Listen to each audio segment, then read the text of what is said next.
In 2013, a documentary called Kids for Cash was released. The film details a 2009 scandal in the U.S. justice system. Two judges in Pennsylvania received more than $2.6 million in payments from private detention facilities to keep them full. Many children who committed only minor offenses were locked up and subjected to permanent nightmares. And this is just the tip of the iceberg in the tragedy of American private prisons. How did it all start?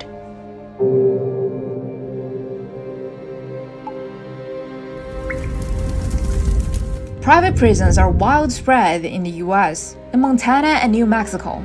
Inmates in private prisons now even account for more than 30% of the state's total incarcerated population.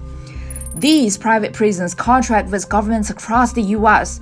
Their main income comes from the government's money, and in most cases, it is paid based on the number of inmates the prison holds. So for private prisons, there's a clear logic: more inmates, more money. And given Americans' declining prison population in recent years, private prisons have had to come up with some tricks to deal with the crisis. Trick number 1: interfere with the justice system and lock up more people. As the Kids for Cash scandal revealed, private prisons may pay judges to put people in jail for minor offenses or make people serve longer sentences. A 14-year-old girl, for example, was sent to juvenile detention just because she made a fake MySpace page for her school's vice principal. Trick number 2: donate tons of money to support the Republican Party. Private prison companies have long been loyal founders of America's Republican Party. Republicans are much more in favor of private prisons than the Democrats.